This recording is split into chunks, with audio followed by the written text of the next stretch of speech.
Dear student, हमारा आज का टॉपिक है kinetic energy of rigid body rotating about a fix axis in terms of movement and product of inertia. हमें क्या करना है, काइनेटिक एनर्जी फाइंड आउट करनी है about principal axis and coordinate axis. Question इस तरीके से आता है, देखो हमारे जो क्वेश्चन की स्टेटमेंट है वो इस तरीके से हो सकती है, दोनों तरीके से हो सकती है। Find kinetic energy in terms of movement of inertia and product of inertia about principal axis and x y z axis, यानी कि कोऑर्डिनेट एक्सिस। यानी कि हमें काइनेटिक एनर्जी निकालनी है प्रिंसिपल एक्सिस के अबाउट और कोऑर्डिनेट एक्सिस के अबाउट। और दूसरी स्टेटमेंट ये आ सकती है, find kinetic energy of the motion. Kinetic energy of motion निकालनी है तो हमें प्रिंसिपल एक्सिस के अबाउट ही निकाल देनी है, बस बहुत है। और हमें अगर दोनों में पूछ रहा है तो दोनों में निकालनी है। अब देखो इसके लिए क्या करना पड़ेगा, मैं बता देती हूँ। हम एक रिजिड बॉडी लेके चलेंगे।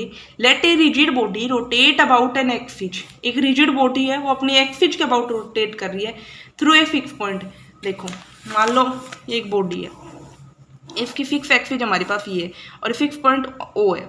फिक्स पॉइंट ओ और फिक्स एक्सिस एक्स एक्सिस के अबाउट रोटेट कर रही है बॉडी, ठीक है। उसके एंगुलर वेलोसिटी ओमेगा है और मास जो है बॉडी का एम है और रेट आर जो है पोजीशन वेक्टर है पॉइंट पी। हमारे पास यहाँ पे कोई पॉइंट पी है, इसका आर ये यहाँ पे पोजीशन वेक्टर है, ठीक है। तो इस पॉइंट पी पे वेलोसिटी क्या होगी, v equals to omega cross r. ये हमने पीछे अच्छे से पढ़ा है, मैंने आराम से समझाया था आपको किस तरीके से क्या होता है। देखो मैंने इस आर्टिकल में आपको बताया था, मैं दिखा देती हूँ एक बार आपको।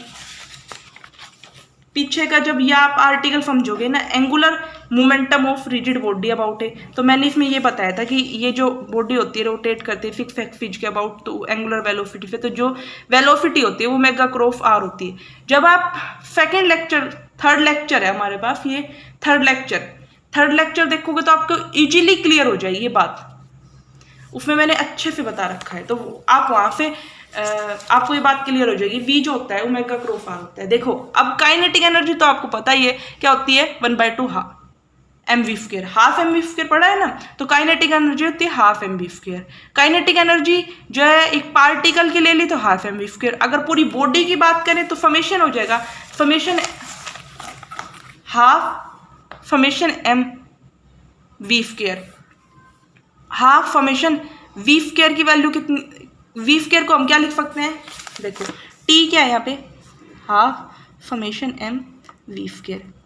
तो यहाँ पे क्या लिख सकते हैं, 1/2 m v vector cross v vector, ठीक है। वी वेक्टर की वैल्यू कितनी है, समेशन एम, वी की वैल्यू कितनी है, वी ओमेगा क्रॉस आर है वी वेक्टर की वैल्यू, ठीक है। तो भाई यहाँ पे ओमेगा क्रॉस आर, ठीक है। और इसको हम v ये छोड़ देते हैं। देखो हमने क्या किया, v को हमने ये लिखा और v की तो वैल्यू रख दी ओमेगा क्रॉस आर और दूसरे v को एज इट इज छोड़ दिया। अब देखो जो डॉट प्रोडक्ट है और क्रॉस प्रोडक्ट वो आपस में इंटरचेंज हो सकते हैं। तो हमने क्या किया, हमारे पास था 1/2 summation m omega cross r vector into v. तो हम इसको क्या लिख सकते हैं, 1/2 summation m omega r cross v लिख दिया इसको, ठीक है। 1/2 summation omega r cross v, ठीक है। आप देखो 1/2 ओमेगा जो है एंगुलर वेलोसिटी, मैंने पहले भी बताया था एंगुलर वेलोसिटी क्या होती है, कांस्टेंट होती है। तो इसको हमने कांस्टेंट है तो इसको बाहर ले लिया। समेशन आर क्रॉस ये जो एम है इस वी के साथ मल्टीप्लाई हो जाएगा, ये इस तरीके से हो जाएगा। अब ये जो पूरी क्वांटिटी होती है ये होती है एच एंगुलर मोमेंटम। पीछे हमने डिस्कस किया था एच जो होता है वेक्टर एंगुलर मोमेंटम होता है। देखो इस पे भी मैंने पीछे करवा दिया था आपको, ऐसी कोई बात नहीं है, वेक्टर एंगुलर मोमेंटम निकाला था तो आपको ये बात क्लियर होगी उसी लेक्चर से, वेक्टर एंगुलर मोमेंटम पे। आप पीछे के लेक्चर देखोगे तो आपको इजीली समझ में आ जाएगा। तो इसको हम लिख सकते हैं 1/2 ओमेगा वेक्टर एच वेक्टर, ठीक है। तो हमारे पास यहाँ पे आ गया, यही करना था हमने। अब देखो हम एनर्जी फाइंड आउट करना चाहते हैं अबाउट प्रिंसिपल एक्सिस। तो A1 A2 A3 क्या है, 3 प्रिंसिपल एक्सिस है। हमने प्रिंसिपल एक्सिस के टॉपिक में ये चीज़ पढ़ी थी कि ये 3 प्रिंसिपल एक्सिस लेके चल रहे हैं अबाउट O, और ये corresponding principal movement of inertia A star B star C star क्या है, प्रिंसिपल एक्सिस के अबाउट मूवमेंट ऑफ इनर्शिया। ये सारी बातें हमने पीछे पढ़ रखी है। तो जो W वेक्टर होगा वो किसके इक्वल होगा, W1 A1 cap, W2 A2 cap, W3 A3 cap. W vector हमारे पास ये होता है भाई H वेक्टर ले लो, H वेक्टर भी, ये जो प्रिंसिपल एक्सिस है ना इसके अबाउट तो यही आता है। अब एक्सिस हमारे पास प्रिंसिपल एक्सिस है, तो ये जो है हमारे पास vector angular momentum principal axis के अबाउट इस तरीके से लिखा जाता है। मैंने पीछे करवाया था, मैं आपको दिखा देती हूँ। देखो यहाँ पे मैंने बताया था कि जो वेक्टर एंगुलर मोमेंटम होता है अबाउट प्रिंसिपल एक्सिस ये होता है, देखो है ना, ये बताया था ना, तो यही हमने लिखा है। अगर आपको नोट्स चाहिए तो आप टेलीग्राम ज्वाइन कर सकते हो, मैं आपको नोट्स दे दूंगी वहाँ पे टेलीग्राम पे, ठीक है। तो यहाँ पे मैंने बता दिया कि ये वेक्टर एंगुलर मोमेंटम हमारे पास ये हो गया।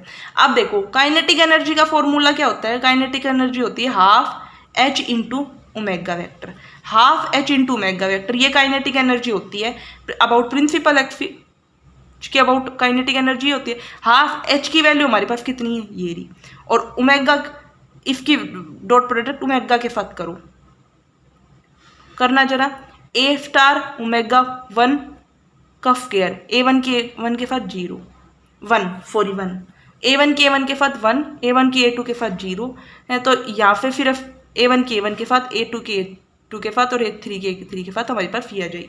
तो ये जो है ये काइनेटिक एनर्जी है अबाउट प्रिंसिपल एक्सिस, ये kinetic energy about principal axis corresponding to moment of inertia and product of inertia. But यहाँ पे प्रोडक्ट ऑफ इनर्शिया जो है उसकी वैल्यू मैंने बता दी थी कि प्रिंसिपल एक्सिस के अबाउट प्रोडक्ट ऑफ इनर्शिया जो होता है 0 होता है। देखो यहाँ पे ये बताया था कि भाई ये प्रोडक्ट ऑफ इनर्शिया, देखो product of inertia with respect to principal axis क्या आता है 0, मैंने बताया था पिछले लेक्चर में, ठीक है। तो यहाँ पे प्रोडक्ट ऑफ इनर्शिया की वैल्यू 0 हो गई, फिर अब मोमेंट ऑफ इनर्शिया की वैल्यू आ जाएगी। तो ये टोटल जो है ये काइनेटिक एनर्जी है अबाउट प्रिंसिपल एक्सिस। अब हम फाइंड आउट करना चाहते हैं kinetic energy about coordinate axis. Coordinate axis कैसे फाइंड आउट करेंगे, देखो इजी है, कुछ भी नहीं है, आपको यहाँ तक समझ में आ गया तो ये भी इजीली समझ में आ जाएगा। अब देखो आई जे के कैप जो है यूनिट वेक्टर है along axis through O, and मान लिया आर वेक्टर हमारे पास ये है, डब्ल्यू वेक्टर हमारे पास ये है। आर वेक्टर हमें पता है भाई, जो कोऑर्डिनेट एक्सिस के अबाउट पोजीशन वेक्टर हमें पता है, सबको पता है ये बात तो कि भाई पोजीशन वेक्टर जो होता है कोऑर्डिनेट एक्सिस के अबाउट होता है x y vector plus y j plus z k cap, ठीक है। ये मत सोचना है ये वेक्टर के फॉर्म में क्यों लिख दे, यूनिट वेक्टर है कैसे भी लिख लो, वेक्टर के फॉर्म में लिख लो, कैप के फॉर्म में लिख लो, कुछ फर्क नहीं पड़ता, कैसे भी लिख सकते हो आप, ठीक है। डब्ल्यू जो है ओमेगा है, ये यहाँ पे ओमेगा जो है उसको हम क्या लिख रहे हैं भाई, ओमेगा वेक्टर को हमने ये बताया था भाई omega vector omega into A cap लिख सकते हैं। तो ओमेगा यहाँ पे ए कैप क्या है, यूनिट वेक्टर है। और देखो मैंने जब पहले दिन क्लासिकल मैकेनिक्स की क्लास ली थी तब पहले दिन ही आपको बता दिया था कि ए यहाँ पे यूनिट वेक्टर है, और हमारे पास ए अगर unit vector in the term of direction को फाइन डिफाइन करना होता है तो क्या होगा, मान लो डायरेक्शन को फाइन हमारे लैम्बडा म्यू और न्यू है, मैंने पहले लेक्चर में बता रखी है, आप वहाँ पे जाके देख सकते हो। तो ये होगा जे प्लस न्यू की, तो ये हमारा ए वेक्टर होगा। तो यहाँ पे ए वेक्टर की वैल्यू रख दी भाई, किसी भी वेक्टर को यूनिट वेक्टर से तो मल्टीप्लाई कर ही सकते हैं, तो हमने यहाँ पे यही कर रखा है, जो डब्लू ओमेगा जो है वेक्टर है उसको हमने ए कैप से मल्टीप्लाई कर रखा है, ये ए कैप की वैल्यू है। ए कैप क्या है, यहाँ पे यूनिट वेक्टर है, और यूनिट वेक्टर जो है हमने direction in the term of direction को फाइंस की टर्म में लिख रखा है, तो हमारे पास ये हो जाएगा, ठीक है। ये सारे क्या है, ये लैम्बडा म्यू न्यू डायरेक्शन कोफाइंस है of the axis of rotation. अब देखो v जो होगा वो ओमेगा क्रॉस r होता है, हमें पता है, हमें तो क्या निकालना है, काइनेटिक एनर्जी, और काइनेटिक एनर्जी का हमें फॉर्मूला पता है, काइनेटिक एनर्जी होती है half summation m v square है। तो हम क्या करेंगे भाई, यहाँ पे summation m v square, v की वैल्यू मिल जाए हमारा काम हो जाएगा। वी की वैल्यू क्या होती है, वी क्या होता है, ओमेगा क्रॉस आर। ओमेगा की वैल्यू हमें पता है क्या है, आई जे और k, omega lambda, omega nu और ओमेगा न्यू, म्यू और न्यू, ठीक है। और आर की वैल्यू एक्स वाई और जेड। अब इसके हम क्रॉस प्रोडक्ट करेंगे। क्रॉस प्रोडक्ट कैसे करेंगे, omega mu z minus nu y i cap. भाई क्रॉस प्रोडक्ट तो आप कर ही लोगे, nu x minus lambda x जे cap, omega lambda y minus mu x, ठीक है। अब भाई v का स्क्वायर करेंगे तो ये ओमेगा का स्क्वायर हो जाएगा, mu z minus nu y का square plus nu x minus lambda x का square plus lambda y minus mu x का स्क्वायर, ठीक है। देखो यही का रखा है, v जो है ओमेगा क्रॉस आर है, ओमेगा क्रॉस आर की वैल्यू हमने फाइंड आउट कर ली, ये आ गई। अब काइनेटिक एनर्जी होती है half summation m v square, half m summation m v square, m v square की वी एम तो जो है वो कांस्टेंट है तो एज इट इज रहेगा, वी स्क्वायर की value omega square, omega square constant है तो बाहर आ जाएगा और हमारे पास ये वैल्यू रहेगी। इसका हम स्क्वायर ओपन करेंगे, स्क्वायर ओपन करके ये लिख दिया हमने, म्यू स्क्वायर जेड स्क्वायर। अब देखो half omega square summation m. अब देखो यहाँ पे, देखो यहाँ पे क्या है, ये दोनों टर्म देखो, देखो यहाँ पे छोटी सी मिस्टेक हो गई थी, यहाँ पे एक्स एक्स लिखा गया, ये देखो जेड और ये वाई, इन दोनों को ऐड करो और समेशन एम बी है, तो यहाँ पे क्या बन गया, ये ए बन गया ना। अब म्यू स्क्वायर कॉन्स्टेंट हो गया और यहाँ पे जेड और एक्स, सॉरी ये वाला एक्स, इन दोनों को ऐड करोगे तो यहाँ पे moment of inertia about y x फिज बन गया और यहाँ पे moment of inertia about z x फिज बन गया। तो ये moment of inertia about x y और जेड एक्स फिज हो गई। और यहाँ पे देखो टू डी म्यू न्यू, ये जो है वाई जेड के अबाउट हो गया तो डी हो गया, एक्स जेड के अबाउट हो गया तो ई हो गया, और यहाँ पे एफ जो हो गया moment of inertia about x y x फिज के अबाउट हो गया तो ये एफ हो गया। तो ये जो है हमारे पास ये आ गया, तो हाफ ओमेगा स्क्वायर।